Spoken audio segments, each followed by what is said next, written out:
My bike growled at me tonight, and unless someone slipped a wolf inside the engine block, that really shouldn't be happening. The sound wasn't the usual cough click of a bad piston, or the metallic rattle of something shaking itself loose. No. This was a low, rolling rumble that started somewhere deep in the frame and vibrated straight up my arms. Like the whole machine had decided it was done being a bike, and wanted to be a living thing instead. Okay, I muttered around the soldering iron clamped between my teeth. That's new. The experimental rig in front of me shivered again. Metal plates humming. I had the side panel off, wires spilling out of its gut like a nervous system, half of them tagged with my handwriting. My laptop sat on an overturned crate beside me, graphs flickering green, and gold as the sensors spat numbers faster than I could read. I spat the soldering iron into my hand and flipped the main switch. The LED strip along the handlebar pulsed once, twice. Then the bike growled again. Not a glitch, not my imagination, a real, full-bodied, spine-prickling sound. Great, I said. Now my bike thinks it's a predator. Around me, the world of the ring roared back, reminding me that my bike was not the only thing pretending to be dangerous tonight. The abandoned industrial zone on the edge of the city had once belonged to humans and forklifts and predictable safety violations. Now it belonged to us. To the packs. Rusting shipping containers formed makeshift walls around the track, stacked 3 high in some places, 2 in others, leaving gaps where the wind knifed through. Old cranes rose above the scene like skeletons reaching for the neon sky. Oil slicks shone in the puddles under my boots, reflecting purple and cyan from the cheap advertisements flickering on portable screens. Engines screamed. Tires hissed. Somewhere to my left, somebody howled, not for the drama, but because their wolf was too close to the surface to stay quiet. The air was thick with exhaust, burned rubber, and wet concrete.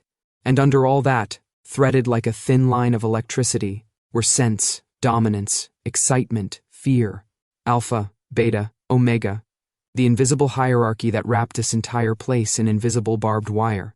I stood just outside the makeshift barricade of stacked tires, at my usual spot near the third bend where the track pinched in. The racers loved that curve. It was where the brave passed and the reckless crashed. My little corner of the chaos. A beta from the red line pack brushed past me, shoulder deliberate, testing. "Careful with that thing, Ryder," he called over his shoulder, nodding at my bike. "Last time you made something experimental, it wiped out half a lap." "User error," I shouted back. "Tell your alpha to teach you people about brakes." His friends laughed. He flipped me off without even looking. Behind him, a couple of wolves in half-shifted form, ears out, claws out, watched me with the lazy curiosity predators reserve for small animals that might suddenly grow teeth. I ignored the prickle dancing up the back of my neck. Being an Omega alone at a place like this wasn't exactly smart, but if I cared about smart decisions, I wouldn't be here, rewiring my own death wish at 11 p.m. on a Tuesday. Also, I had leverage. The little chip anchored near the bike's core, the one no one knew about, warmed faintly under my fingers when I touched its casing. My heart gave a traitorous jump. This is either going to save my life, I thought, or get me killed faster. On the track, the current heat was finishing up, a blur of glowing eyes and gleaming metal. Riders, leaning low enough that their knees almost scraped the ground. Some of them had partial shifts going. Elongated fingers curled around throttles, sharp teeth bared in exhilarated grins. When they took the sharpest turn, you could hear the scrape of claws against metal. Werewolves plus motorcycles. Someone, somewhere, had put those two things together and the universe hadn't recovered since. "Ryder!" A familiar voice yelled from the fence. "Hey, your monster's alive again." I turned to see Jin, a beta from one of the mid-tier packs, hanging off the side of the barrier. His dark hair was shoved back under a helmet, eyes wide with interest as he stared at my bike, like it might suddenly sprout legs and run away. "It's not a monster," I said. "It's a misunderstood genius. Like you?" "Exactly. Now go crash somewhere else. I'm busy." He laughed and let himself drop back to the sidelines, almost immediately swallowed by the crowd. Leather jackets, glowing tattoos. eyes that flashed yellow or red in the dark. Packs clustered in loose formations, shoulders angled, bodies turned. Subtle lines of territory staked out with nothing but posture. No one stood with me. That was kind of the point. An omega without a pack is like a flashing warning light in this world. It says, easy to take, easy to own. People had tried. I'd made sure it wasn't worth the trouble. My laptop beeped.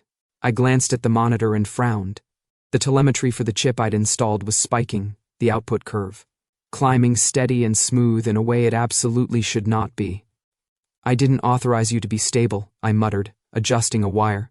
As if in answer, the front wheel jerked slightly. The handlebars trembled.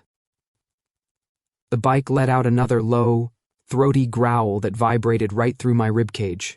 Okay, seriously, stop that. I put both hands on the frame. The metal was warm. Not from the engine, that was still off, but with a kind of pulsing heat that made my palms tingle.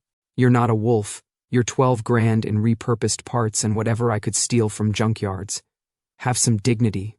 The bike did not appear impressed.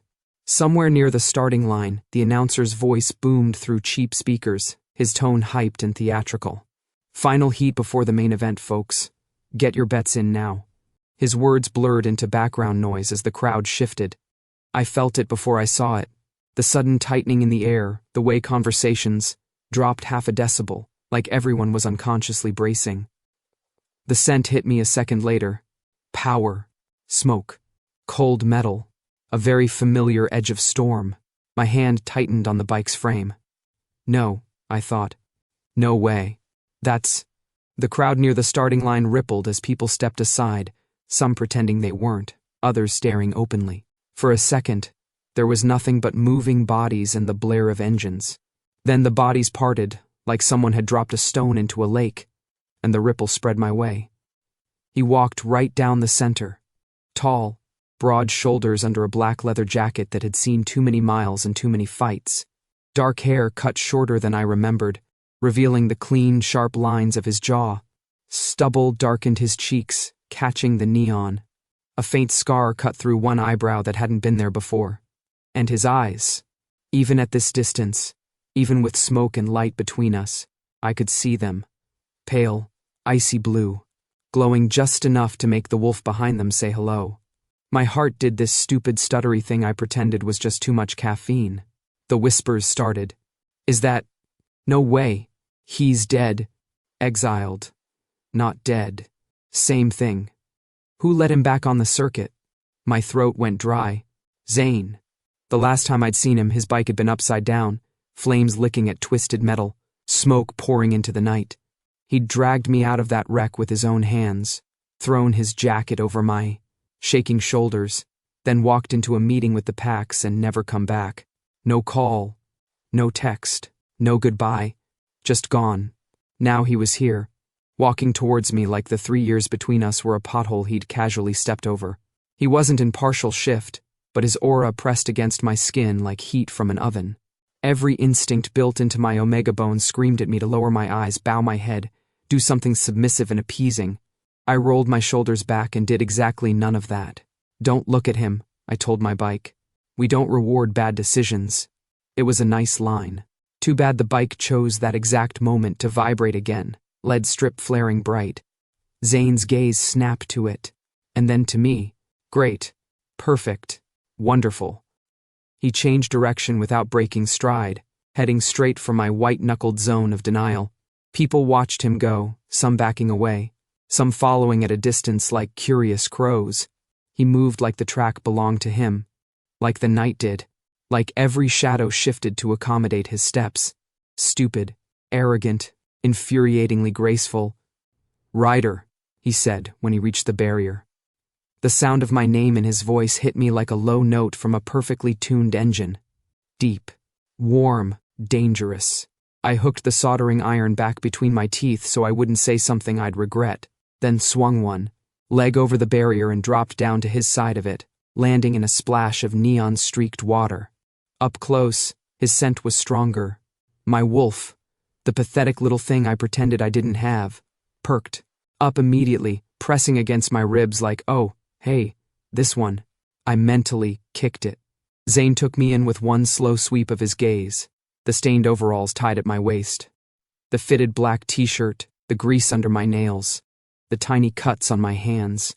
His mouth twitched, like he was fighting a smile. "You're still making miracles out of trash metal," he said. I pulled the soldering iron from my mouth and pointed it at his chest. "You're still a walking problem," I shot back. There it was, that ghost of a grin, crooked and unwilling, like it surprised him every time. For someone who almost died the last time he ignored my advice, he murmured, "You're very mouthy. For someone who walked out without a word, you're very—" "Here," I snapped. My pulse was annoying loud in my ears, but my voice held. "What? Exile got boring?" His eyes flickered, the glow deepening for a heartbeat. "Rumors spread faster than engines blow," he said. "Mind if I correct a few?" "Yes," I said immediately. He laughed. It was shorter than I remembered, harsher, but it was real. A couple of nearby betas flinched at the sound without knowing why. His gaze cut to the bike behind me. "What is that?" he asked. "My midlife crisis. You're 24. Early onset, then." He stepped around me toward the machine. I moved with him automatically, placing myself between him and the exposed panel. "Don't touch, Ryder." He said my name again, softer. "That thing is humming like a caged beast. That's not just an engine." I swallowed. My mouth was suddenly dry. "It's an upgrade," I said. "For control. For who?" "Me." He studied my face for a long moment. Too long. The noise of the crowd faded, leaving a taut, humming silence around us. My lungs forgot how to work properly. Then he took a step closer. Bad idea. His scent hit me full force now. Smoke, cold air, something sharp and metallic. My head went light. He lowered his voice. "Word is, you don't run with any pack now," he said. "That true?" "Rumor mill's working," I said. "Congratulations. You're an omega alone on a track full of alphas," he murmured. "That's a good way to get eaten." "Let them try," I snapped. I bite back. His eyes glinted. I remember. Heat crawled up my neck. I hated that he could still do that with 2 words and a look. He reached past me, fingers brushing my hip as he moved. Every nerve in my body lit up like one of my overloaded circuits. "Hey!" I grabbed his wrist, stopping him just short of the open panel. His skin was hot under my hand, his pulse steady and strong. I said, "Don't touch." He glanced down at my fingers on his wrist, then back up. "You working for anyone else?" he asked casually. Too casually. "Or are you still pretending you're not the best mechanic on this entire circuit?" "I'm not pretending," I said. "I am the best. And I work for whoever pays and doesn't annoy me. So not for me." There was no real question in it. "Congratulations," I said. "Your self-awareness improved." Something tightened around his eyes. "Just for a second. I want you back in my corner," he said quietly. The bravado dropped out of his voice. "On my crew. On my bikes. No. Ryder." "You can rip the engine out of me," I said, the words spilling out before I could stop them. "But I'll still start on my own." His jaw flexed. For a heartbeat, I thought he might grab me, yank me closer, do something alpha stupid, like try to stare my rebellion into submission. Instead, his gaze slid past me again, to the chip nestled in the tangle of wires. "You didn't build that for yourself," he said. "You built it for us. For them. I built it so certain idiots wouldn't kill themselves trying to go faster than physics allows," I snapped. His pale eyes darkened. "What did you build, Ryder?" I hesitated. The smart thing would have been to laugh it off, slam the panel shut, tell him it was just another one of my unstable mods. The smart thing would have been to keep my mouth shut. When the beast takes over, I heard myself say, "It can cut in, override, force a shift down, or stop it completely." His nostrils flared. "You're telling me you figured out how to shut off a wolf," he said slowly. Temporarily, I lied. "In theory." He stared at the chip like it was a live grenade. "And you brought it here, to a track full of half-shifted alphas." "I brought it here," I said, "because this is where it's needed." For a long, stifling moment, we just looked at each other. The night pressed close. Engines roared, Someone shouted a name. Somewhere, a wolf barked a sharp, frantic sound. Zayn stepped closer, so close I could feel his breath on my cheek. "That's dangerous," he said quietly. "I know. Don't touch it," I added, throat tight. His gaze flicked to mine. A slow, familiar, infuriating smile ghosted across his lips. "You still think telling me not to do something helps?" he murmured. "Zayn." He turned his wrist in my grip, tangling our fingers for a brief, shocking second, then gently slid free. And before I could stop him, reach, swear, tackle him, he reached into the open panel and touched the chip. The workshop is too quiet. Out at the ring, noise soaks into your skin until you forget there was ever such a thing as silence. Here, every sound is naked. The click of a relay, the faint buzz from the fluorescent strip hanging overhead, the soft, betraying tremor of my own hands. I stare at them like they belong to someone else. "Stop," I tell my fingers. They don't listen. The soldering iron hovers just above the circuit board and wobbles. A bead of metal drops in the wrong place. "Great," I mutter. Now my hands think they're drunk. I yank the iron back before I burn myself and drop it onto the stand. The smell of hot flux curls up, mixing with the usual perfume of the garage: oil, rubber, metal, burnt plastic, and stale coffee. The walls are corrugated steel, sweating cold in some places, and warm where the lights hit. My workbench is a crime scene of bolts, old carburetors, printed schematics, and at least 3 coffee mugs I should not be smelling as closely as I am. The chip schematic glows accusingly from my laptop screen. I should be tweaking the code after what happened at the track. Instead, I'm standing here, replaying it on loop. Zayn's fingers brushing mine as he turned his wrist. The smug little look that said "don't touch" has never worked on me, and never will. His hand closing around the chip. The surge. The bike had convulsed like someone drove a live wire straight through its spine. The LED strip went white-hot bright, then dead. For a second, just one heartbeat, every wolf on that side of the track had faltered. Eyes flickered, ears twitched. A ripple of unease went through the crowd. Zayn's wolf had gone dead quiet in my nose. He'd sucked in a sharp breath, pupils blowing wide, that icy blue burned almost clear. Then he wrenched his hand back, jaw clenched, every line of his body screaming, "Don't you dare react." "Interesting," he'd said, voice too calm, and then the announcer screamed. Something about the next race starting, and the moment shattered. He'd leaned in, breath hot against my ear. "We're not done, Ryder." I'd shoved him away and told him to go be unfinished somewhere else, but it didn't matter. His scent stuck to me all the way home. Now I'm here, in the garage, half an hour and 4.5 panic spirals later. I reach for my coffee. My fingers bump the mug instead of grabbing it. Lukewarm brown sloshes over the rim and spills across the workbench, dragging a constellation of screws along with it. Oh, perfect. I snatch up a stack of napkins and blot furiously. Yep, this is fine. Everything's fine. Not rattled at all. Totally calm and functional. The napkins soak through, leaving a sticky ring of coffee around the base of the mug. I toss them toward the trash and miss. My laugh comes out wrong. Too sharp. Too thin. "I don't do abandon twice," I tell the empty garage. The words land with a dull thud. I hadn't meant to say it out loud. The shadows don't respond, but my chest tightens anyway, like they did. 3 years ago, fire ate the night. It had been raining then too. I remember that. Cold needles from the sky, hot tongues from the wreck. The world had gone sideways at the last turn. Literally, as my front tire hit. The oil slick patch someone definitely did not accidentally leave there. Metal screamed. The bike fishtailed too hard to save. The barrier rushed up faster than any reflex I had. Then there was impact, and sound, and no sound. I remember the taste of copper and gasoline. The way my lungs seized when smoke poured in, thick and choking. The crackle as flames climbed over the fuel line, reaching greedy fingers for the puddles under me.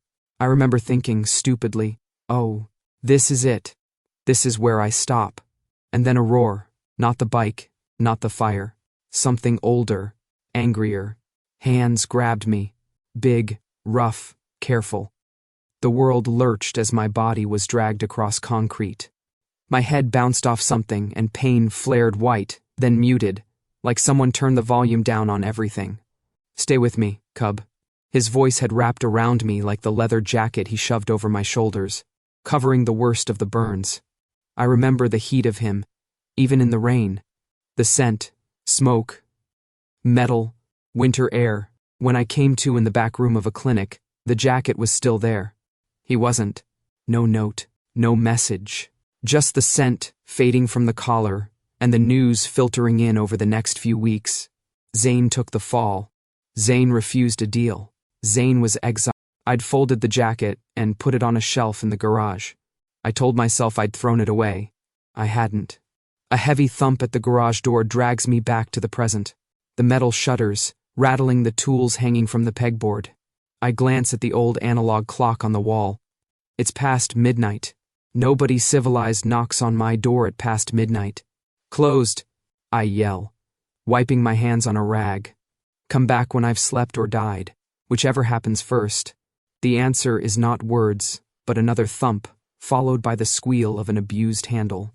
The door slides up with a screech like something being skinned, and the night spills in along with 5 silhouettes. Alpha silhouettes. Fantastic. They duck under the rising door one by one. Big bodies, confident strides, jackets marked. With the same emblem, a stylized wolf's head twisted into the shape of a spiked wheel. Black apex. Of course. The one in front is tall and wide, with a buzz cut and a nose that's been broken so many times it's given up on ever being straight again. His wolf scent hits me first, strong, dominant, threaded with the iron tang of someone who enjoys a fight too much. "Nice place," he says, looking around like he owns it. "Smells like fried circuits and regret." The others chuckle. Their footsteps echo on the concrete, boots thudding in lazy sync. The overhead lights catch on their eyes. A few hints of glow. Wolves close to the surface because why not? There's no one here to tell them to behave. No one except me. And I'm an omega, so obviously that doesn't count. I put the rag down very carefully. "What?" I say. "Do you think you're doing in my garage?" Buzzcut grins, all teeth. "Alpha sent us," he says. "He wants to make sure you understand the opportunity." "Alpha," I repeat. "Which one?" There are a few running around the city like it's Black Friday at the dominant store. The beta. No, not beta. Another alpha on his left snorts. "Cute." Buzzcut steps closer. The air gets sharper, heavier. "Black Apex doesn't share," he says. "Territory, tracks, or mechanics. You tuned our engines once. You do it again. Only us." "Well, there's a sales pitch," I say. Very compelling. Really feeling the customer service angle. His smile tightens. "Maybe you didn't hear me," he says. "You're working exclusively for our pack now." The word exclusively hits a very specific nerve. My wolf curls in on itself, miserable and furious all at once. My human half straightens. I walk toward him slowly, wiping my hands on my thighs, and stop just inside his space. He's taller than me by a head, bulkier by at least 50 pounds of muscle. His scent is a wall. I look up into his face and bare my teeth. "Maybe you didn't hear me," I say lightly. "Get out." A flicker of surprise crosses his features. Just a flicker. Then his grin comes back, nastier this time. "An omega with no pack telling me what to do," he says, amused. "That's funny. It'll be hilarious when you limp out of here," I reply. "Try me." One of the others shifts behind him, restless. The tension in the room spikes. The part of me that wants to live whispers, "This is bad, this is stupid, this is how people end up as stains on the concrete." The louder part, the one with my hands and my mouth and all the bad ideas, reaches into my pocket and closes around the small, smooth shape there. The portable version of the chip is no bigger than a coin, its surface warm against my fingertips. I'd built it on a dare to myself, then kept it because sometimes paranoia is just early preparation. Buzzcut steps in, looming. "You think claws and teeth are the only way to rip someone apart?" I ask quietly. He blinks. "What?" I move faster than he expects. One hand catches his wrist, jerking his arm out, palm up. The other slaps the chip against the bare skin inside, where the scent is strongest.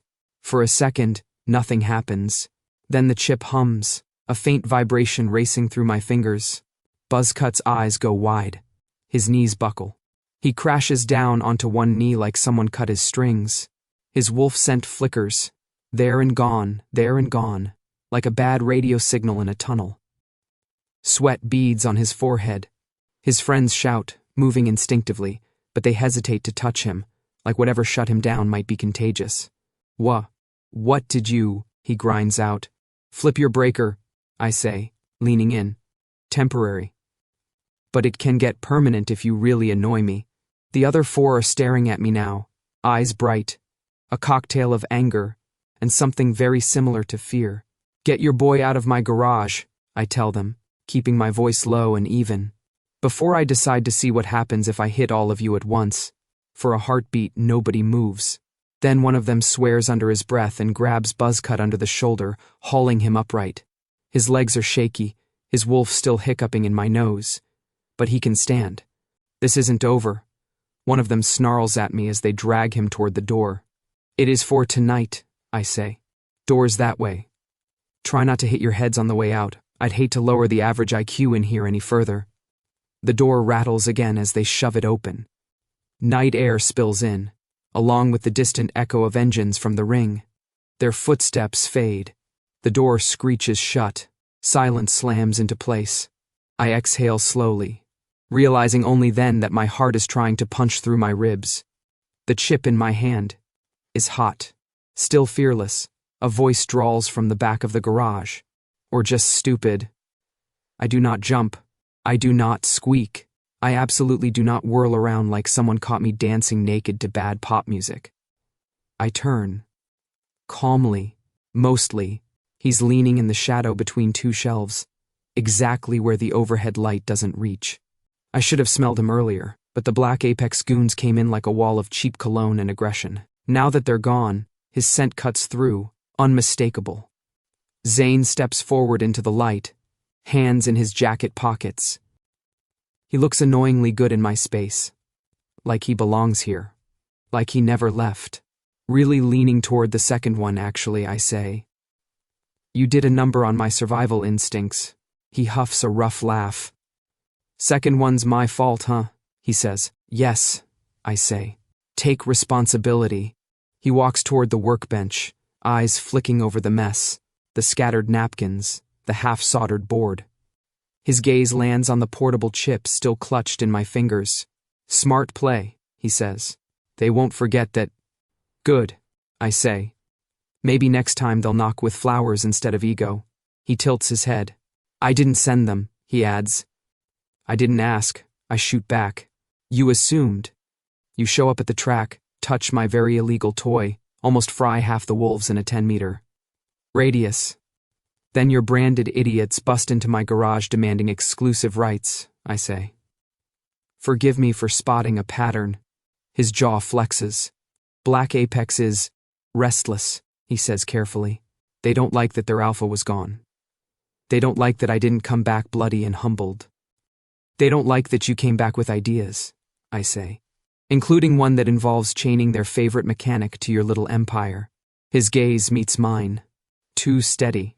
Too clear. Maybe I came back to make sure certain people don't get swallowed whole by this city, he says softly. My chest does that annoying squeeze again.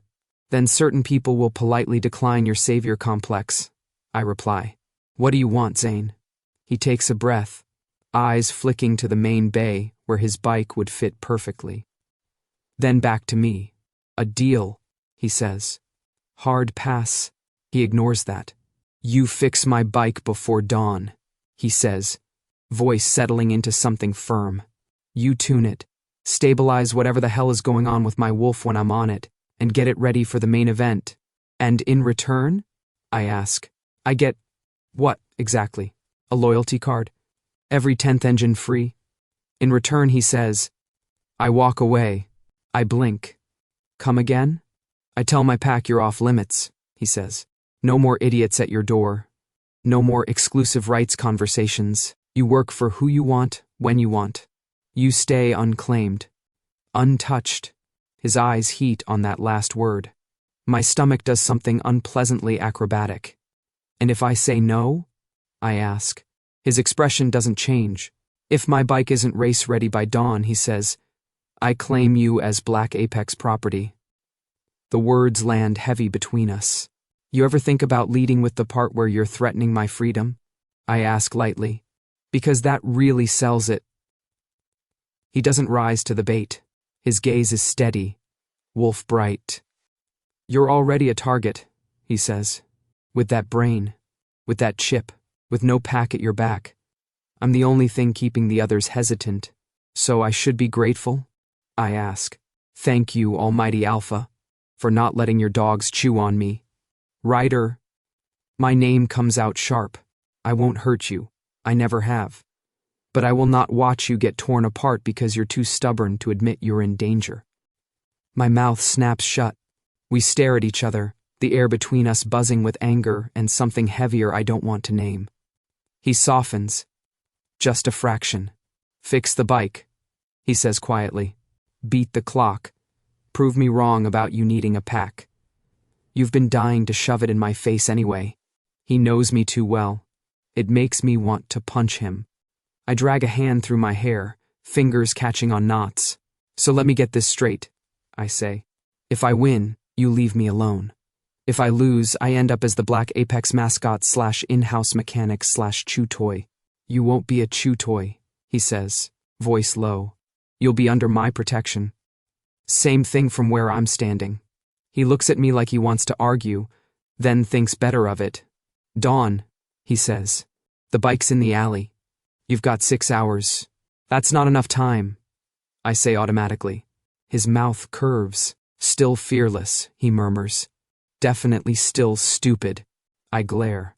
Second one's your fault, I remind him. This time, his smile reaches his eyes. Deal, Ryder? I look past him toward the open doorway leading to the alley. I can see the outline of his bike there, shadowed and silent, waiting. The idea of losing. To him, to his pack, to the fate everyone always predicted for omegas like me, sits in my gut like poison. I could tell him to shove his ultimatum and his bike and his wolf where the sun doesn't shine. I could pack up, disappear, find some other ring in some other city. But I don't run. Not from engines. Not from alphas. Not from the devil I already know. Fine, I say. Deal. I shove past him toward the alley. I'm taking your stupid bike apart, I add over my shoulder. If I don't like what I see, I'll fail on purpose just so I can break it from the inside later. Behind me I can feel his gaze, heavy and hot and infuriatingly fond. Try not to blow yourself up this time, cub, he says. My spine goes rigid. I'm not your cub, I snap, without turning around. His low chuckle follows me out into the night. I tell myself I agreed to this to get him out of my life. So why does it feel like I just opened the door and let him back in? By the time I drag Zayn's bike fully into the workshop, it's already past 1 a.m. The city outside is a low, constant hum. In here, the world is reduced to 3 things. The halo of warm light. From the overhead lamps, the soft buzz of an old speaker in the corner, playing some playlist I forgot I made, and the heavy presence of an alpha sitting on an upside-down crate like he owns the place. He doesn't. The bike barely fits between the workbench and the wall, but somehow he manages to take up more space than it does. Kickstand, I say, jerking my chin. He complies, swinging the stand down with a practiced motion. The bike settles with a solid, satisfying thunk. Up close, it's a beautiful piece of machinery, even under the scratches and soot. Frame tuned for speed, engine modified, for brutal torque, subtle reinforcement in all the places that say someone expects to crash and walk away. It's listing 2 degrees to the left, I mutter, eyeing it. Feels fine when I'm on it, Zayn says. Yeah, well, your sense of balance is compensating, I reply, like the rest of us have to do around you. His mouth quirks. I grab my tools and set to work. Front panel off, side casing loosened, wires exposed like veins. The smell of hot metal rises as I run the engine briefly to listen. It doesn't just purr, it snarls, then chokes, like something inside it is fighting itself. You hear that? I ask, raising my voice over the engine. What? Zayn leans in, watching me work. That skip. Like it's waiting for something, I say. There's a rhythm to it. I kill the engine and tap a few commands into the diagnostic pad. Numbers spike and fall across the screen. Idle, reverent clutch engagement, heat, ambient magic. And there, threaded through all of it, a pattern that doesn't belong to any machine. Sit, I tell him, pointing to the crate near the front wheel. He blinks. I am sitting on the bike, I clarify. Helmet off. His brows lift. Usually you'd at least buy me. Zayn, I warn. He sighs, dramatically put upon, and swings a leg over, settling on the seat like he was born there. The whole frame creaks under his weight, adjusting. I ignore the way my gut flips. Hands on the bars, I say. Relax. Try not to think too hard. You saying I'm slow? He asks. I'm saying your wolf is loud. I want to hear it. That gets his attention. His fingers tighten on the grips, leather gloves creaking. I flick on the sensor module I clip to the handlebars, then pull a pulse band from a drawer and hold it out. He takes it, turning it over. You want my heartbeat, he says. Don't flatter yourself, I mutter. I want the engine's heartbeat. Yours is just background noise. Still, my fingers brush his as I help strap the band around his wrist, just below the edge of his jacket. His skin is warm, pulse strong under my touch. The little monitor blips to life, 68 beats per minute. Calm, controlled. Show off, I say. He shrugs. You told me to relax. I start the engine again. This time, instead of listening with my ears, I watch the screen. 2 graphs run side by side, one for his pulse, one for the engine's rotation. For a few seconds they're separate, doing their own thing. Then, slowly, they start to sync. I frown, leaning closer. The peaks line up. When his heart pauses a fraction between beats, the engine does the faintest, strangest stutter. Not enough for a normal rider to notice. Enough for me. You've got to be kidding me, I breathe. What? He calls over the noise. Your wolf is piggybacking the engine, I say. You're syncing with it subconsciously. It's reading your shift impulses like input. His eyes narrow. In English, rider. In English, when your beast wants to lunge, so does the bike, I say. You don't have a handling problem. You have a possession problem. He barks a short laugh that's almost not amusement. Huh, he says. Makes sense. Why would that make? I stop. No, it doesn't. That's not a normal thing. You're not supposed to be that linked. He rolls his shoulders, eyes half-lidded as the engine vibration climbs through him. Things changed while I was gone, he says. Fights, terrain, the ways they pushed us. My wolf got used to being the weapon. Hard to put it back in the box afterward. There it is again. That little slip. The suggestion that exile wasn't just political, it was punishment. I ease the throttle, listening. As the RPM climbs, the graphs jag again. At a certain threshold, his pulse spikes independently, like his wolf is trying to break ahead of the machine. What were you doing when they exiled you? I ask, eyes on the data. He exhales slowly. You really want a bedtime story now? He says. I want context, I snap. If I'm going to keep you from wrapping yourself around a support beam, it helps to know what broke you. His jaw ticks. The engine noise fills the pause between us. Finally, he says, they wanted a deal. I keep my focus on the screen, but my ears are on him now. The council? I ask. The big bad wolf board? Them, and the humans with too much money, he says. Developers wanted the ring. Better real estate than a bunch of old containers and oil stains. Packs were negotiating. I picture it too easily. Alphas in half-tailored suits trying to look civilized as they sign away history. They offered us a new track outside the city, Zayn continues. Safer, cleaner, less liability. In exchange, we'd help them clear the area. Make it unattractive enough that the smaller packs moved out. How? I ask, already knowing I won't like the answer. A few accidents, he says. A scare or two. Push the right wolves. Make them look like the problem. Give the city council a reason to shut them down. I feel something cold settle under my ribs. You said no, I say. I said I wouldn't throw my own people under the wheels, so someone could build luxury condos over their bones, he corrects. I told them to go to hell. They said I was being sentimental. The word tastes like ash in his mouth. You sentimental, I say. Because if I don't nudge, the weight in his voice will drag us both under. That is a terrifying concept. His lips twitch. They pushed, he says. So I pushed back. We had words. Things escalated. Wolves bared their teeth. So they took the easiest way to calm everyone down. Make you the villain, I say quietly. Exile the big bad alpha. He agrees. Blame him for the unrest. Promise everyone peace if he leaves quietly. No one gets their paws dirty. My stomach twists. I remember the headlines, the whispered stories. Zayn started a fight. Zayn endangered the packs. Zayn lost control. The graphs spike again. His pulse leaps ahead of the engine like it's trying to climb out of his chest. Wolves like simple stories, he adds. Good alpha, bad alpha. They don't like nuance.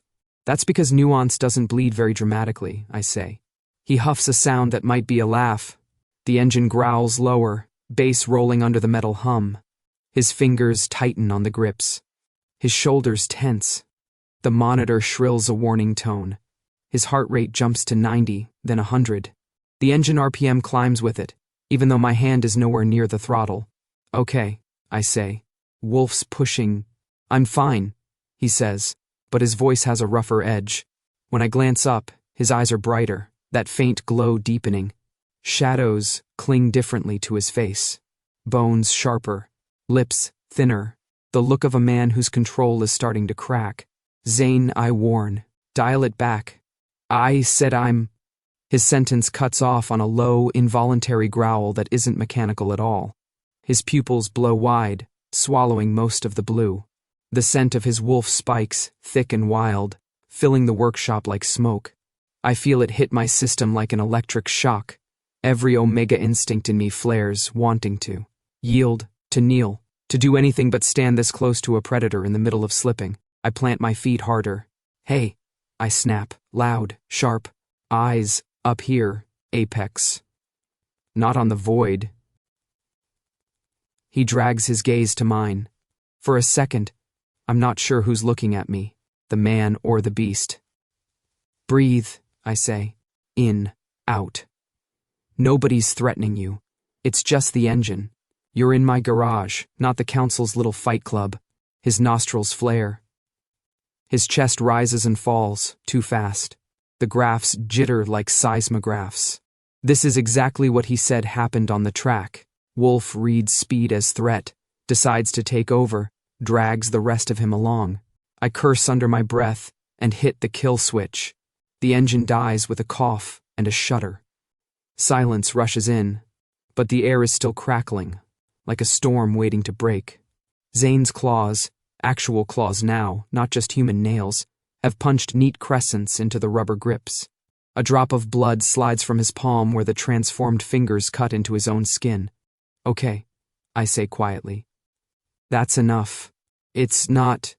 He swallows. His voice is deeper, tinged with something feral. It doesn't like stopping once it starts. Yeah, funny how wolves don't respond to logic, I say, even as my heart sprints. Good thing I brought science. I move around to the side of the bike, pulling open the panel that hides the main chip. The core device sits there, wired into the ignition and engine control modules, lights cycling in a slow pulse. It hums against my fingertips. Ryder. Zayn grits out. Sweat beads at his temple. Don't. I'm not shutting you off, I say. I'm making sure you don't blow up my garage, that's all. Think of it as traction control. For your beast, his laugh is a rough exhale. Always knew you wanted to get under my skin, he says. Didn't think you'd take it literally. Shut up, I mutter. I tap a command into the diagnostic pad, bringing up the chip's settings. The interface is bare bones and ugly, like most of my work-in-progress stuff. I haven't even named the profile, just labeled it Test 01. The graphs on the screen dance. His pulse is frantic, engine response still elevated from the last run. The chip sits between them like a third heartbeat. Okay, let's see what you can really do, I murmur. I link the chip input to the pulse band, then open a control slider marked threshold. If I set it right, it should read his wolf surge and feed back just enough. Interference to disrupt the shift impulse, nudging everything down a notch. If I said it wrong, I don't finish that thought. You trust me? I ask without looking up. He goes quiet. The question hangs between us, heavier than any threat. Finally, he says, Lo, if I didn't, I wouldn't be on this thing with you standing this close. It's not a yes. Not really, but it's enough. Try breathing like a normal person, I say. In through the nose, out through the self-delusion. He huffs. I drag the slider up. 10%, 15%, 20%. The chip vibrates under my fingers, matching his heart rate. I can feel it in the metal, in the air, in my teeth. Okay, I mutter. Easy does it. Gentle feedback only. No frying the alpha. My thumb slips. The slider jumps to 60%. The chip flares white hot. There's a snap, like static discharging directly into my bones. Zayn jerks as if someone yanked a chain tied to his spine. His eyes roll back. The glow snuffed in an instant. His hands fall from the grips. Zayn. I lunge forward just as his body slackens. He tips sideways. I manage to catch him enough to keep him from smashing his head on the concrete, but we both go down in a graceless tangle. My shoulder takes most of the impact. His weight knocks the breath out of me. For a heartbeat, 2, 3, there is nothing from him. No growl. No flicker of scent. The wolf that had been roaring in my nose is just gone. Cold washes through me. Hey, I say, voice high and thin. My hands find his face, patting his cheeks. No, absolutely not. This is not how you get out of our deal. Zayn. His skin is warm, but too still. The monitor on his wrist shows a flat line, then a hesitant blip. Oh my God, I whisper. I killed an alpha. I'm going to get murdered by at least 3 packs, and not even in a creative way. Then his chest expands in a huge, rough inhale. He coughs hard, whole body jerking, and sucks in air like a drowning man breaking the surface. The monitor beeps frantically as his heart rate rockets, then steadies. I sag, half laughing, half shaking. Don't do that, I snap. Ever again. He blinks up at me. For a second his eyes are just eyes. No glow, no wolf. Just pale blue, unfocused and human. What the hell was that? He rasps. A learning experience, I say, trying very hard not to sound as hysterical as I feel. He squeezes his eyes shut, grimacing. My wolf. His hand goes to his chest. I couldn't feel it. It was just gone. Yeah, I say quietly. That would be the overshoot. He opens his eyes again, slower this time. They focus on me, then shift to the open panel, the softly pulsing chip. You could kill an alpha with this, he says. There's no accusation in it. Just realization. I swallow. I could save one too, I say. If I don't screw up the settings like an idiot. For a long moment we just lie there on the floor, breathing hard, staring at each other. He's heavy and warm on top of me, his weight pinning my hips. His heart thumps under my palm where it rests against his chest. The scent of his wolf is faint, like an echo. My own pulse is somewhere in the stratosphere. We are too close, physically, emotionally. In every way that sends alarms screaming in my head. I push at his shoulder. Get off, I mutter. You're crushing my organs. He smirks faintly but rolls to the side, letting me scramble up. My knees are jelly. I grab the edge of the workbench until the room stops listing. He sits up slower, pressing a hand to his sternum like he's checking everything is still where he left it. How long was I out? He asks. Couple of seconds, I say. Felt like an eternity, but that's just my trauma talking. He snorts. My wolf is pissed, he says. It does not like being unplugged. Good, I say. Maybe it'll think twice before trying to hijack a moving vehicle at 100 miles an hour. He looks at the chip again, thoughtful now. Dangerous toy, Ryder, he says. Yeah, I answer. Like everything else in this world that's worth anything. His gaze flicks back to me. There's something new there now. Not just challenge, not just irritation, wariness, respect. And underneath all of that, a quiet, reluctant need. We both know what this means. I have something that can drop him to his knees. He has something that can tear my world apart with one word. We are the worst possible people to trust each other, and somehow, that makes us exactly the ones who have to. Can you tune it? He asks finally. So it smooths the edge instead of cutting it. I nod slowly. Yeah, I say. I think so. I'll have to calibrate it to you specifically. Your pulse, your shift threshold, your beast. He half smiles.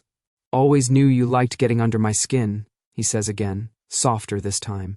Don't make it weird, I say, heart thudding. Too late, a part of me whispers. In the humming warmth of the workshop, with the scent of scorched metal, and his near miss still clinging to the air, it hits me. I am building the one thing that can control the beast under his skin, and he is becoming the one variable I can't engineer around.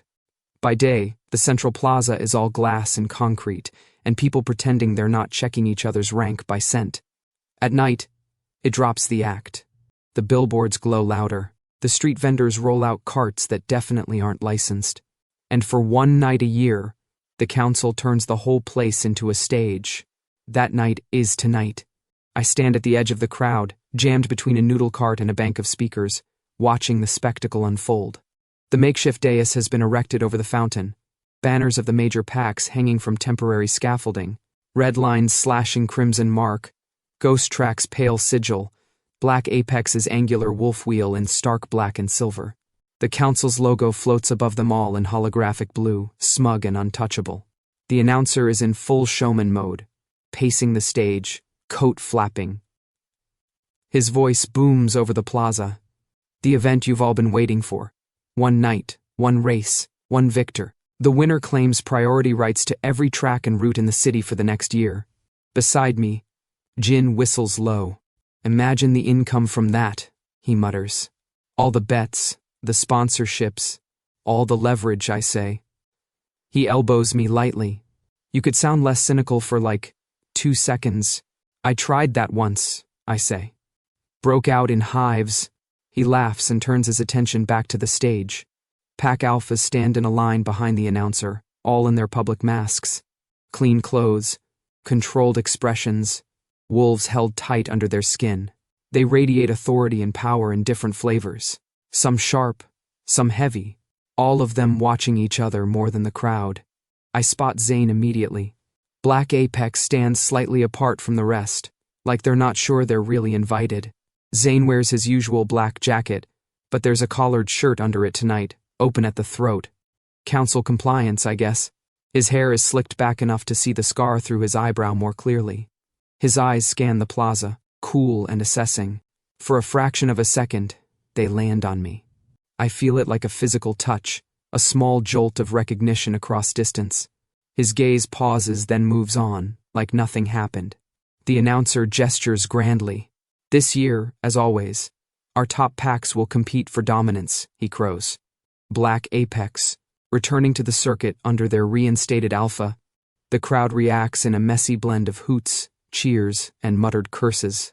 Some wolves love a comeback story. Others never forgave him. The scent in the air ripples. Excitement. Suspicion.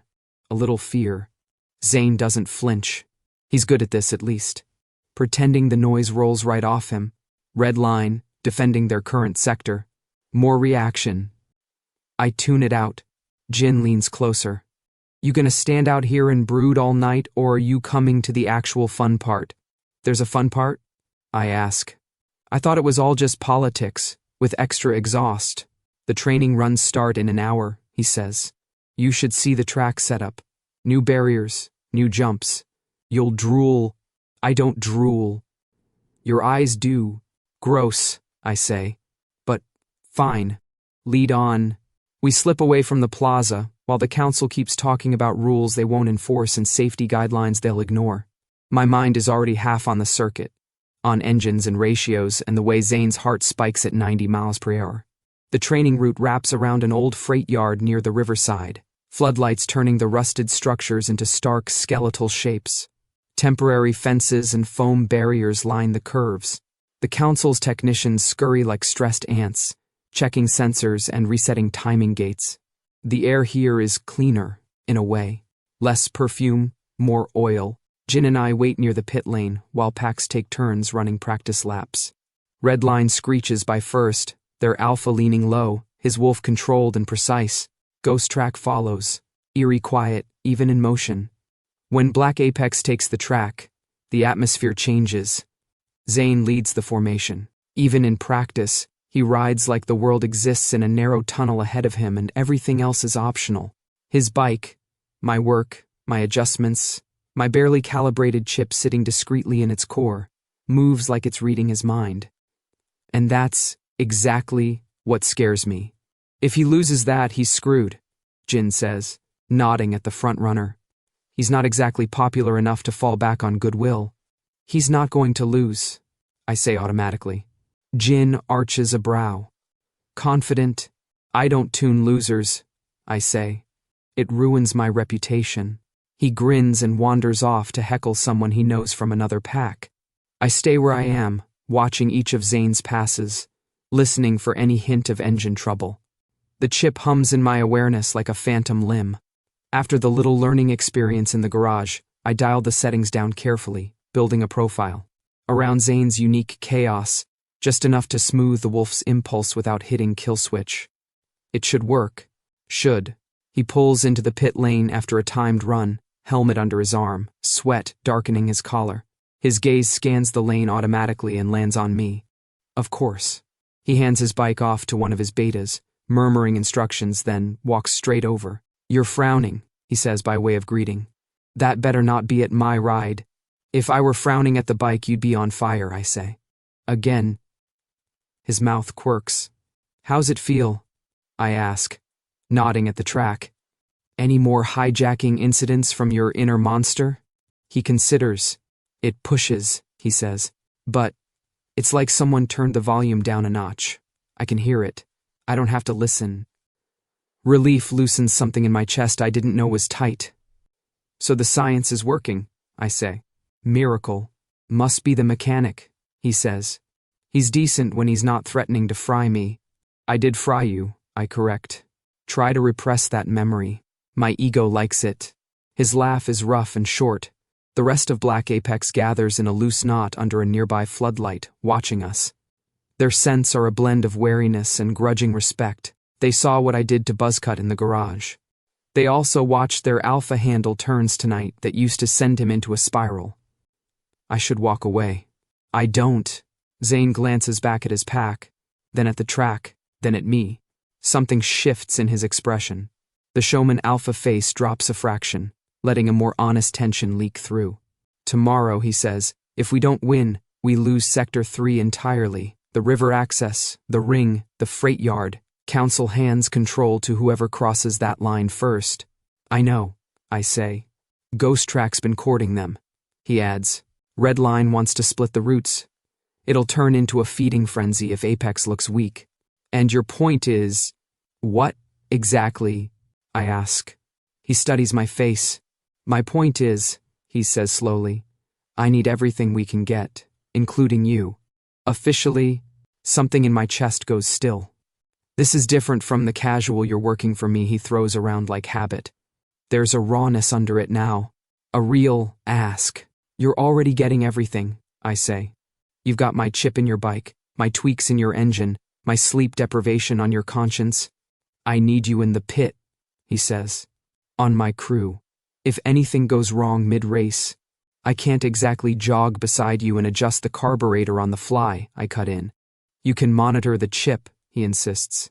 You can override if the council does something stupid with the root. You can yank me back if the wolf pushes where it shouldn't. He steps closer, lowering his voice. And, he adds, it sends a message. To my pack, to the others. That you're with me, there it is. The hook, under the bait.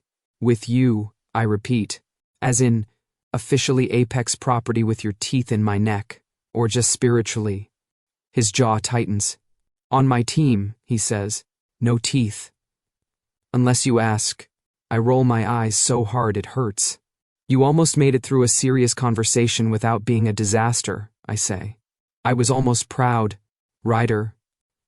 He says my name like a warning, like a plea.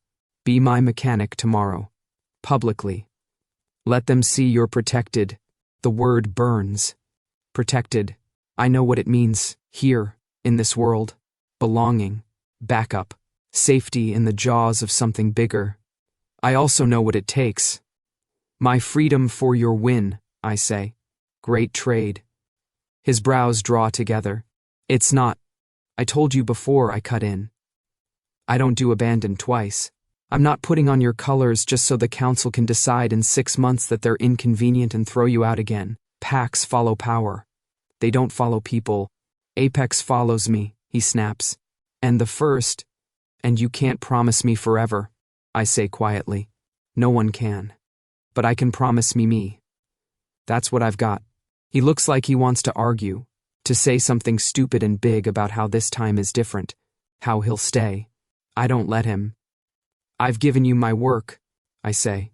That's as much of me as anyone gets. Take the win with that. His eyes flash. You're impossible, he says. You're welcome, I say. He steps even closer, enough that his scent closes around me, thick and frustratingly familiar. Nearby, a few of his alphas turn their heads, nostrils flaring. They don't like their leader standing this close to an unclaimed omega, much less one who keeps saying no. I feel their eyes on us like a weight. Careful, I murmur without looking away from Zayn. Your boys are getting twitchy. They might sprain something. He doesn't turn, but his shoulders ease, a subtle signal that he's aware. Ryder, he says, low enough that only I can hear. You're in this whether you stand on my side of the line or not. If Apex falls, you lose your ring, your testing ground, everything you built on those tracks. He's not wrong. It pisses me off how not wrong he is. Then I'll just build a new ring somewhere else, I say. I'm portable. His frustration scents sharp. Before he can press further, a whistle cuts through the air. One of the council techs waves a clipboard in our direction. Black Apex. She shouts. Briefing under the east ramp in 10. Zayn drags a hand through his hair. This isn't over, he tells me. You keep saying that, I say.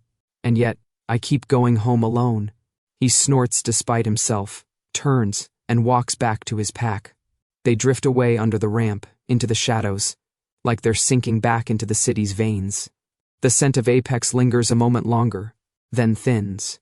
I stay where I am, staring at the track, the timing gates, the scaffolding covered in logos. Tomorrow, whoever wins will own this chaos for a year. The council thinks they're playing with packs. They forget they're playing with me too. The spot under the river bridge where Apex holes up between runs is all concrete and echo. They've claimed an alcove where old maintenance stairs lead up to nowhere, stringing dim lights from the railings, bikes parked in a rough semicircle. I find it more by scent than sight. Zayn's is strongest, but the others are clustered close, metal, sweat, the unmistakable musk of alphas riding high on adrenaline. When I step into the glow, every head turns. Look who wandered under the wrong bridge. One of them drawls. Not Buzzcut. He's there too, sulking but moving his arm easily, which means his wolf hasn't murdered me in my sleep yet. This one is leaner, eyes a bright mocking amber. We're full up on strays, another says. Try Ghost Track. They like collecting weirdos. I raise a hand in a lazy wave. Relax, I say. If I wanted to join a cult, I'd pick one with better branding. A few of them growl low, territorial rumbling. The air thickens under the bridge, pressure building against my skin. They're not just posturing, they're testing me, pushing scent hard, seeing if I fold. My omega side flutters, instincts whispering down, down, bare your throat, don't provoke. I take another step forward. Zayn appears from the back of the group, like he was waiting for me to either show up or get eaten. That's enough, he says. The growling cuts off like a soundboard switch. His gaze lands on me. You shouldn't be here alone. I shrug. You keep saying that. I keep being here alone. Weird how that works. One of his seconds snorts. We thought you'd be smart enough to take the offer, he says. Instead, you keep hovering around the edges like a ghost. Make up your mind, Omega. My fingers find the small remote in my pocket. The portable chip interface. I'd tweaked it after the garage incident too. Smaller radius, shorter pulse. Enough to make a point, not a collapse. You really want my full attention? I ask. Because I charge extra for group sessions. He bares his teeth. Cocky for someone whose bones we could snap in. I click the switch. The pulse is silent, but it ripples through the space like a pressure wave. I feel it in my teeth, a metallic buzz. For half a second, the wolf's scent in the air winks out. The alphas freeze. They're not dropped to their knees like Buzzcut was. I learned from that. This time it's just a momentary cut, like someone hit mute on the animal half of them. The effect is still noticeable. Jaws clench, eyes widen. One man grabs the railing like his balance went sideways. Another swears under his breath as his pupils shrink back to normal. Then it's over. The wolves snap back into place, scent flooding the air again. They all turn to me with a new, much sharper focus. I twirl the remote between my fingers. Here's my mind, I say softly. It's made up. The danger in the air is different now. Less casual bullying, more wary respect, layered over annoyance. Zayn's gaze on me is somewhere between exasperated and impressed. I don't run with packs, I say, loud enough for all of them. I run alone. Silence hangs for a beat. Then Zayn huffs out a short breath through his nose. A sound that might be a laugh if it didn't sound so tired. Fine, he says. Run alone. His eyes say, you'll still be running on my track. We hold each other's stare for a moment longer, then I turn and walk back into the night, bridge shadows folding behind me. That's how I end up in my garage at 2 a.m. staring at my own half-dismantled prototype like it just insulted my mother. You and me, I tell it, are about to make some very bad decisions. The bike sits on the central stand, bare frame gleaming under the warm overhead lights. I've been building it in pieces for months, on sleepless nights, between other people's jobs, with leftover parts and stolen ideas. It's never been finished. Part of me never wanted it to be. Finishing something means you're willing to test it, to risk it failing.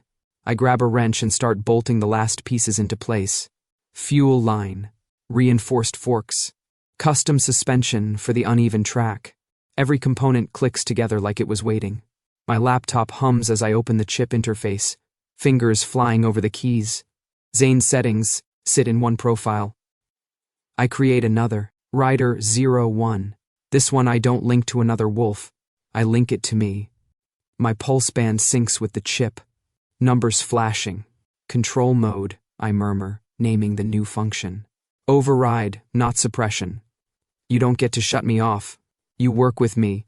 The chip glows softly as I slide it into the heart of the bike, wires wrapping around it like veins. Warmth spreads through the frame, a familiar hum rising.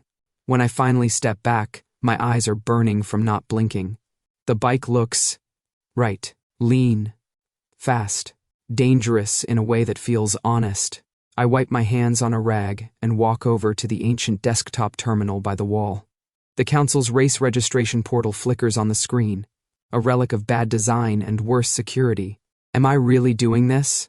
I ask the empty garage. The empty garage does not answer. I pull up the form for independent entrance. The field for pack affiliation is marked required in aggressive red. My fingers hover for a moment. Then I type N.A. Under rider name, I type my own. Under class, I select Open. I hit Submit.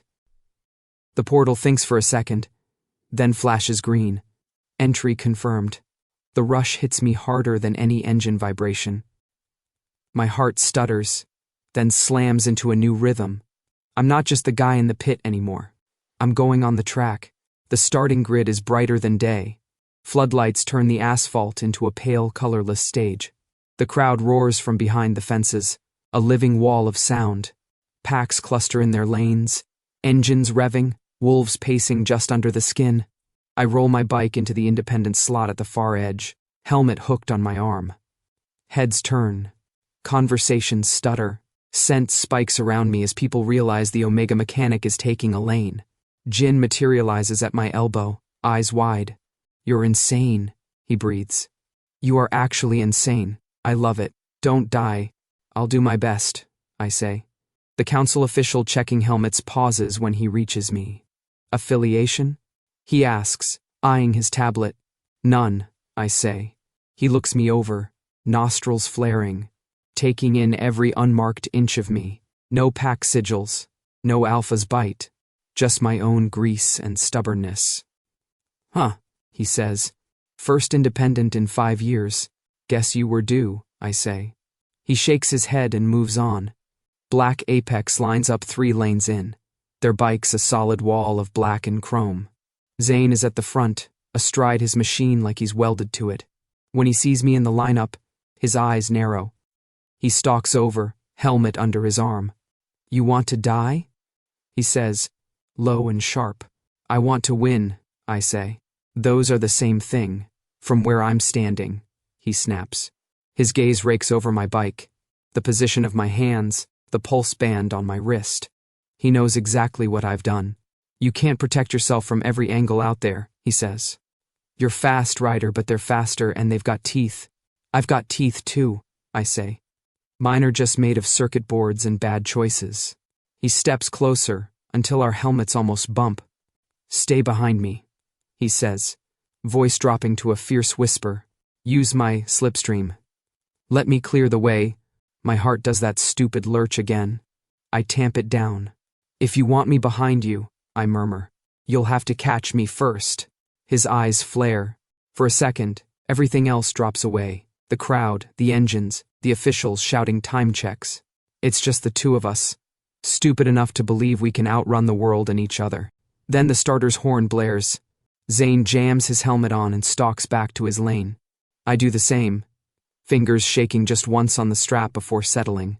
The engines swell into a collective roar. My bike vibrates under me, chip humming in tune with my pulse. The lights above the track click from red to yellow. I take a breath. I don't run with packs. I run alone. The light turns green. The light snaps green and the world explodes. My bike launches forward like it was waiting its whole life for this moment. The front wheel skims the asphalt, the engine's roar folding perfectly into the sound. From the rest of the pack as we shoot off the line in a single brutal surge. For half a breath, there's nothing but noise. Then everything starts to separate. The track ahead is a ribbon of neon and shadow, snaking through the industrial district toward the river, tight turns between dead factories. Tunnels under old overpasses, sharp climbs onto bridges lit by flickering street lamps that never got the memo they're outdated. Wind punches into my chest, then wraps around me, streaming past my helmet in a constant howl. My body folds into the familiar position, knees hugging the tank, shoulders low, weight shifting with the bike's lean. In, out, my breathing sinks with the engine without me thinking about it. The chip hums in my wrist and under the seat, catching my pulse and feeding it into the machine. We're not one exactly, but we're in conversation. First corner comes fast, too fast for anyone not born to this. The pack fans out, wolves instinctively jockeying for position. Red line takes the outside, all aggression and flash. Ghost track slides in quiet on the inside, riding the edge of the barrier. Black Apex punches through the middle, raw power, no fear. Zayn is a dark streak ahead of me, just left of center. I feel him more than see him. His scent, his presence, the way the air seems to bend around him. Alphas start to shift. Some just let their nails sharpen, fingertips biting into the grips. Others let their teeth lengthen, lips pulling back in wild, grinning snarls. A few push farther, ears tapering, eyes glowing brighter in the neon wash. They shouldn't fully transform. Not at these speeds. Too much mass change, too much risk. But their wolves surge up anyway, riding the high. The scent of fur and adrenaline and metal hits me like a drug. My own wolf stirs, restless, pressing against my ribs. No, I tell it. You're on vacation. Let the tech handle this one. I don't have claws or super strength to lean on. I have lines and numbers and a bike built out of my own stubbornness. I flick my gaze to the HUD I hacked into my visor. The chip's interface is a simple overlay, a pulsing line for my heart, another for the bike's output. They're stacked almost perfectly. Good. I brake late into the second corner, feeling the back tire twitch just enough to remind me I'm mortal, then roll back on the throttle right before the apex. The suspension compresses, then springs, slinging me forward and inside of two riders who went too wide. One swears. Another tries to cut me off and nearly eats the barrier. Not my problem.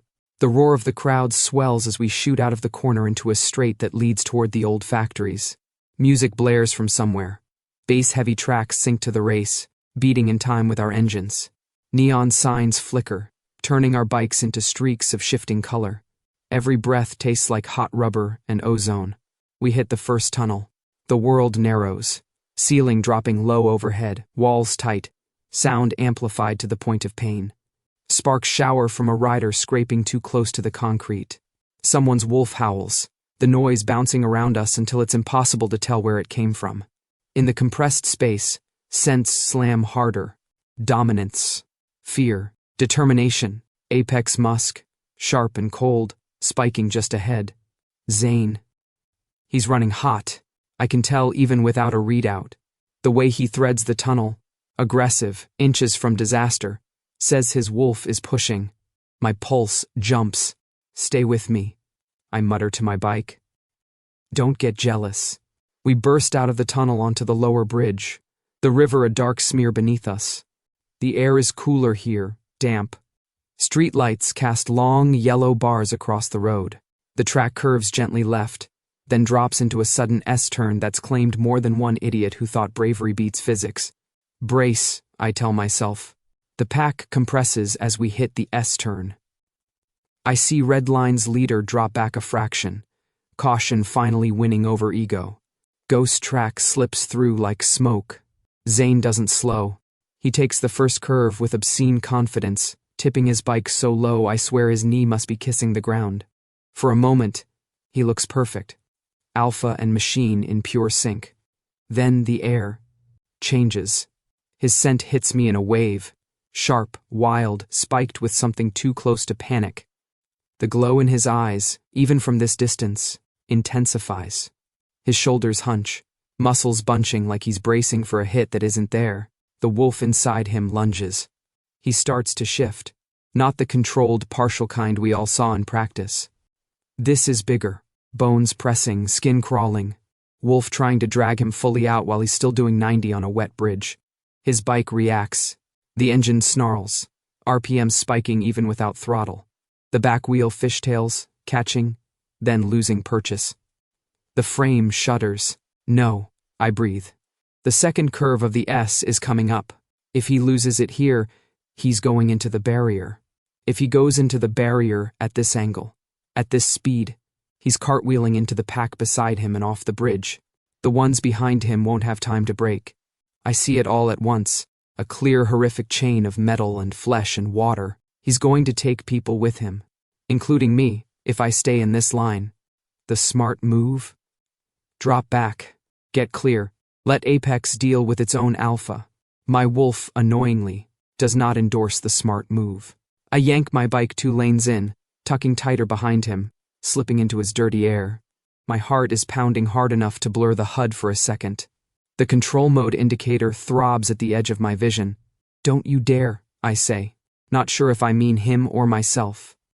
His scent spikes again, the wolf bursting up, snarling. His head jerks, shoulders convulsing. His hands tighten on the grips, claws digging in. The bike twitches left, toward the barrier. If I do nothing, this race ends in blood. My thumb hovers over the input on my handlebar, the link that ties my chip to his via the frequency I mapped in practice. It's a backdoor. Experimental at best, reckless at worst. I tuned my chip to his wolf. That means in theory, I can nudge it. In theory, I don't have time to run projections. I barely have time to curse. Okay, I hiss. We're doing this the stupid way. I drop 2 gears and roll the throttle, closing the last meters between us. My bike surges. Engine screaming agreement. I can practically feel the heat from his exhaust on my shins now. Wind claws at us, trying to peel me off. The next curve looms. The barriers rush up, hungry and unyielding. My thumb slams down on the control switch. The chip jumps to life. The HUD flares as 2 profiles overlay. My pulse, his proxy. I feel the connection like a jolt up my arm, my own heart suddenly beating in weird harmony with his. Easy, I gasp. Easy, easy. I don't have time for gradual. I push the control slider to just under halfway. 48%. Enough to hit hard. Not enough, I pray, to drop him cold like in the garage. For a fraction of a second, the world goes quieter. Zayn's wolf, in my nose, goes from a roar to a strangled yelp. The scent slams down, dominance pressure easing like someone cut a cable. His shoulders jerk, spine arching, a strangled sound ripped from his throat, half snarl, half choked off howl. The bike straightens, not all the way, just enough. The front wheel snaps back into alignment with the curve instead of the barrier. The back wheel catches, the fishtail becoming a controlled slide instead of a death spin. He takes the second S-curve with a hair's breadth between his shoulder and the wall. I follow, everything in me screaming. Tires scream, metal scrapes. Sparks burst where his boot kisses the ground. We shoot out of the curve alive. I want to vomit. Or laugh. Or both. The HUD shows his wolf baseline pulsing at a much lower amplitude now. Still wired in, but not trying to chew its way out of his chest. My own heart is hammering like a drum solo. The chip in my bike is hot under my thighs. Okay, I suck in air, we're still here, that's something. Zayn's head tilts just enough that I know he knows. He can't see me, not really, not with his helmet and the wind, but his awareness brushes mine like a hand. Then the track opens up into the longest straight of the race, a runway between 2 rows of abandoned warehouses, floodlights casting harsh white bars over the asphalt. He guns it. Of course he does. The wolf might be muted, but the man is still pure apex. I stay tucked in his slipstream, my bike humming with violent joy. The world blurs at the edges. Wind roars so loud it becomes a low, constant pressure. Every bump in the road translates up my spine. We overtake a red line rider on the right. A ghost track bike tries to wedge between us but drops back when Zayn leans just a fraction, claiming space with his body alone. The finish stretch looms, crackling with sensor gates, ringed with screaming fans. I can see the arch, the holographic timers counting down split seconds. Zayn edges ahead. I push everything I have, engine, chip, lungs, whatever questionable choices led me here, into the last burst. We cross the line a heartbeat apart. His front wheel hits the sensor first. Mine follows so close behind I could have clipped his back tire if I sneezed. The world fractures into light and sound. The announcer's voice distorts in my ears, but I catch the important word. Black Apex takes it. By a margin of 0.03 seconds, Zayn Cade crossing the line first, followed by Independent Rider. The rest is lost in the roar.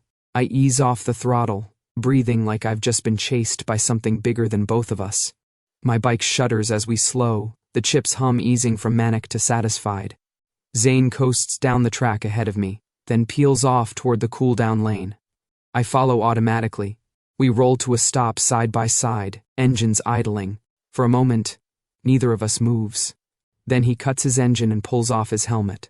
His hair is a mess, damp with sweat. His eyes are wide, pupils still larger than human normal but not drowning the blue. There's a wildness in them, yes, but also something sharp and painfully clear. He turns his head. Our gazes lock. There's a lot in that look. The awareness that if I hadn't been there when his wolf lunged, we'd be scraping what was left of him, and several others, off the bridge railing. The knowledge that I reached into his head, into the raw place where his beast lives, and put my hand on its throat. The part that scares me more. The flash of something like relief. His lips part, like he's going to say something. Thank you. You idiot. Don't ever do that again. Do that again. I don't know. I don't think he does either. My own chest feels too tight. I saved him. Not because he's my client, or because his fall would have taken the track with it. I did it because the idea of this city existing without his ridiculous, frustrating presence made something in me recoil, because I don't want to watch him burn twice. My breathing finally slows. The chip cools under me. Quiet. Zayn swallows. His voice when it comes is rough. You were in my head, he says. I was at your back, I correct. You drifted. He huffs out a broken laugh, eyes never leaving mine. Same thing, he says. He's wrong. But I know what it felt like. That split second when our heartbeats synced, his monster shuddering under my hand. Dangerous. Necessary. I tear my gaze away first, pretending to check a dial. My hands are still shaking. We both know what just happened. He crossed the line first. He won the race. But neither of us got here alone. It doesn't really hit me until someone tries to hit me. The cool-down lane is chaos, engines ticking as they cool, the sharp tang of overheated brakes, wolves pacing in human skin, council officials swarm Zayn with cameras and mics, vultures in corporate lanyards. I hang back by my bike, helmet still on, letting the noise wash over me. My hands are steady on the bars now. The chip has gone quiet. My heart hasn't. You! A voice snaps. I barely turn before a hand fists in the front of my jacket and slams me back against the temporary fencing. The metal rattles, biting into my spine. It's a Redline Alpha. Eyes still glowing, sweat slick and smelling of frustration and near miss. You glitched the field, he snarls. My wolf dropped, right before the bridge. You play your little mechanic games with the track again and… It wasn't the track, another snaps. A ghost track rider steps in, lips peeled back. It was him. I felt it when he got close. You cut us. You don't do that in a race. Scent spikes around us as others close in. Anger, fear, pack instinct circling what it doesn't understand. I raise both hands slowly, fingers spread. Easy, I say. If I wanted you all on the ground, you'd be there. I just stopped someone from turning this into a group funeral, so… A fist slams into the fence next to my head, hard enough to make my ears ring. You messed with our beasts, ghost track growls. That's a violation. He should be disqualified. Another voice chimes in, from somewhere in the ring of bodies. Should be punished. Great, mob logic. My favorite. I feel the pressure of their wolves like a physical weight, dominance rolling off them in waves. My own wants to fold, pull in, hide behind my ribs. I keep my feet planted. If I reach for the portable chip in my pocket now, they'll see it. They'll know exactly how vulnerable they really are. That feels like a line I can't afford to cross twice in public. Then the air shifts. It's subtle at first, a colder current sliding under the heat. A scent I know too well cutting through the rest like a knife, metal, smoke, winter. The growling around me dies, strangled off mid-sound. Another hand closes over the front of my jacket. This one doesn't slam me harder into the fence. It pulls me forward, away from it. Back off, Zayn says. His voice isn't loud. It doesn't have to be. He steps between me and the others, putting his body between mine and every teeth-bared face. The dominance in his scent spikes. Not wild this time, but controlled and razor-sharp. His wolf is fully awake now, and choosing a target. Not me. You felt a drop? He asks the Redline Alpha, tone like broken glass. Good. You were about to follow me into a barrier. You're welcome. That chip of his… Ghost track starts. Saved your sorry tale, Zayn cuts in. Or do you really want the council replay to show your pack-eating concrete because you couldn't handle a curve? Murmurs ripple through the crowd. Anger doesn't vanish, but it shifts. Uncertain. No one wants their alpha's biggest moment to be a slow-motion disaster on the big screen. One of the council officials approaches hesitantly, tablet clutched like a shield. Mr. Cade, there are concerns about external interference. You got your show, Zayn says without looking at him. Clean sensors, clean finish. You want to accuse someone, bring proof. Otherwise, stop circling my mechanic like you're choosing a chew toy. My stomach does something complicated at that word. The official looks from Zayn to me, then to his readouts. He flinches under the combined weight of several alphas' attention. We registered a fluctuation, he admits, but no code injection, no external signal on the council frequency. Whatever he did, it wasn't to the track. Then it's between us, Zayn says. And I say, debt, not crime. He bares his teeth. Not a smile. He saved my life. That lands like a thrown weight. The crowd reacts in flickers. Some scoff, some snarl, some go still, reassessing. Ghost Track's Ryder sneers, trying to regain footing. By playing with your beast like it's a machine, he says. You think that's not dangerous? Zayn shrugs once. Everything worth anything is dangerous, he says. And this city just watched him risk his neck to keep ours attached. So unless you're volunteering to pay that back in blood, his wolf presses outward in a low, controlled wave. Not the violent, uncontrollable surge from the bridge. This is deliberate, measured, a warning. The other alphas feel it. Their wolves bristle, then settle. Slowly, like reluctant dogs, deciding not to test the electric fence. Redline snorts and steps back. This isn't over, he mutters. Yeah, I say under my breath. Put it on my tab. Zayn edges back just enough to glance over his shoulder at me, eyes flashing. Shut up, he murmurs. You saved my life, he says again, louder, for them. I drag in a breath that doesn't quite feel like it fits. By ruining it first, I say. Because humor is my only defense against emotional shrapnel. Classic me. A few startled laughs crackle at the edge of the crowd. Tension leaks out, more than a little. The council official takes that as his cue to bail. We have a podium ceremony to prepare, he says quickly, retreating. Mr. Cade, you're expected on the stage in 10 minutes. Independent Ryder, you're invited as honorable mention. Honorable mention. Cute. Zayn tilts his head toward my bike.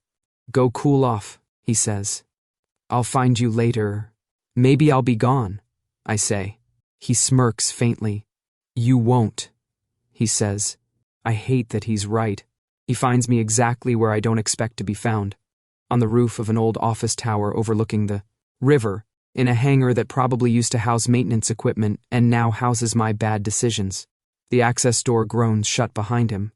The city stretches out below us in a blanket of neon and shadow, lights reflected in the slow-moving water far beneath. The night air is colder up here, wind cutting through the gaps in the walls. My bike and his sit side by side under the open frame of the hangar roof, still ticking as they cool, engines exhaling ghost heat. I'm slouched on an overturned crate between them, helmet at my feet. A bottle of something vaguely beer-like dangling from my fingers. You skipped your honorable mention, Zayn says, walking in. Council speeches give me hives, I reply. Figured I'd spare everyone the rash. He comes to stand beside me, looking out over the edge. From here, the track lights look small. The roar of the crowd is a muted rumble. How'd you find this place? He asks. Used to come up here after runs, I say. When I needed to hear my own thoughts louder than the engines.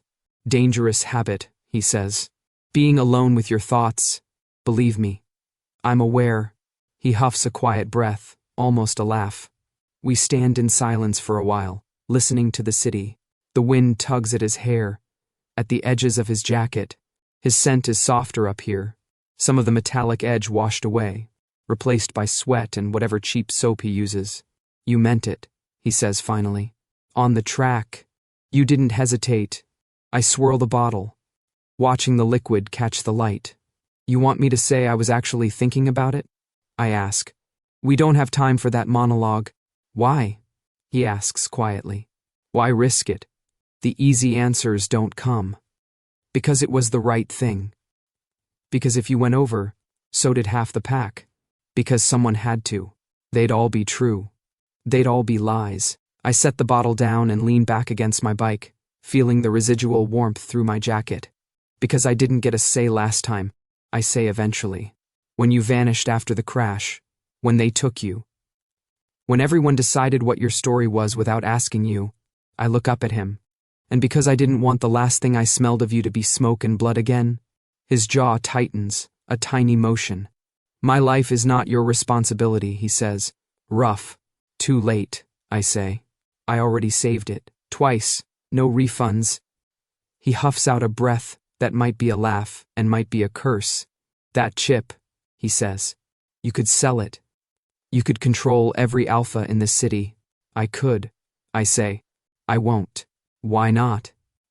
Because I know what it's like to be controlled, I say.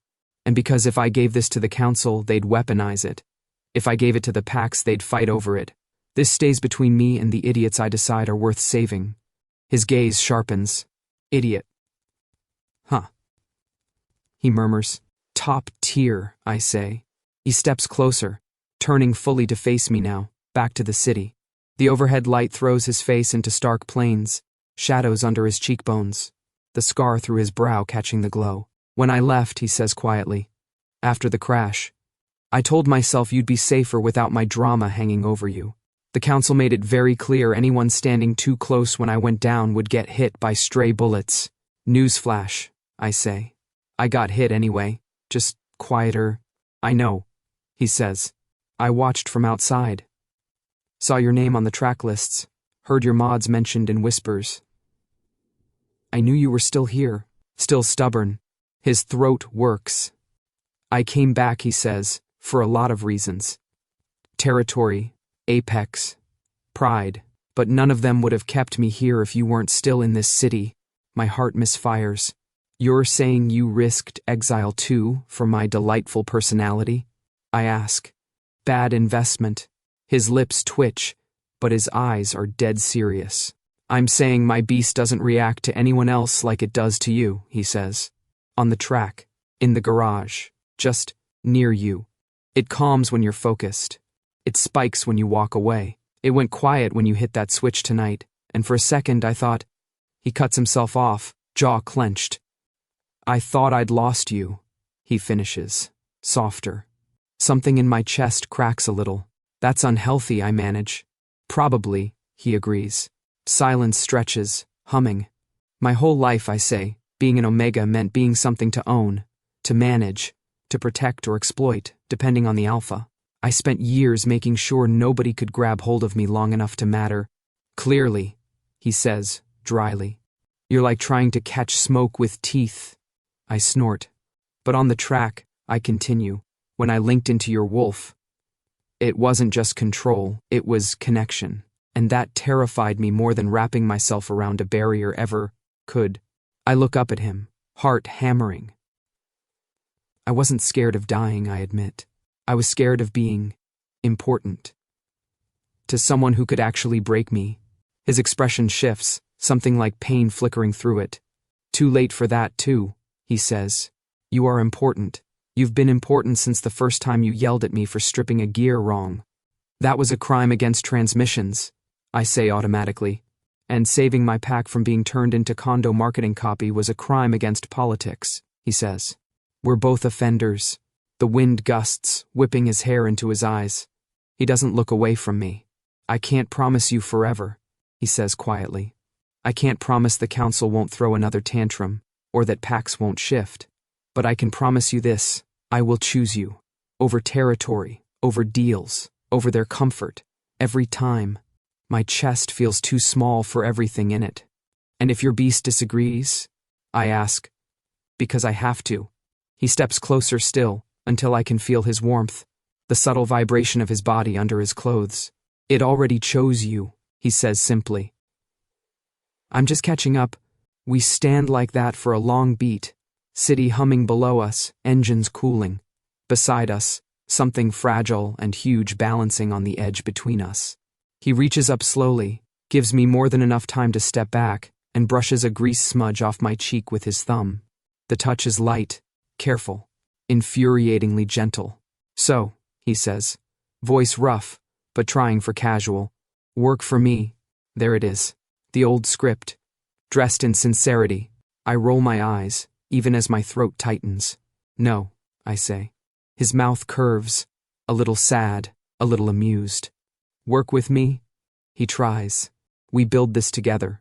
Apex, the track, whatever comes next, no collar, no script, just you and me not pretending we're not already a team. I look at him. At the city, at our bikes, still warm, side by side like they knew before we did. Maybe, I say. The word feels like driving off a cliff and trusting I built the landing. His smile this time is small and bright and slightly disbelieving, like I just handed him something he never expected to hold. Good, he says. Because my bike is jealous already. I bark out a startled laugh. Your bike should be grateful, I say. I'm the reason it's not a very expensive pile of scrap at the bottom of a river. Exactly, he says. Both of us are. He swings a leg over his seat, engine rumbling to life under him. I do the same. My bike responding with that familiar, eager growl. Zayn nods once toward the open edge of the rooftop, where a ramp leads down into the maze of night streets. Run alone? He asks. Run together, I correct, in parallel. Don't get sentimental. Never, he lies. We roll out of the hangar and hit the ramp, tires gripping concrete, city rising up to meet us. The wind grabs us the moment we clear the edge, cold and sharp, smelling of rain and electricity, and a future I haven't mapped yet. We drop into the street side by side, engines roaring in imperfect harmony. Neon washes over us in waves, pink, blue, gold, painting his face and mine in the same shifting light. In the side mirror, for a brief flicker, I catch both our reflections, helmets off, hair whipping, eyes bright. And there it is, the same hungry, hissing spark in both our gazes. The beast in him, the one in me, neither tamed, not really, but for the first time, running in the same direction,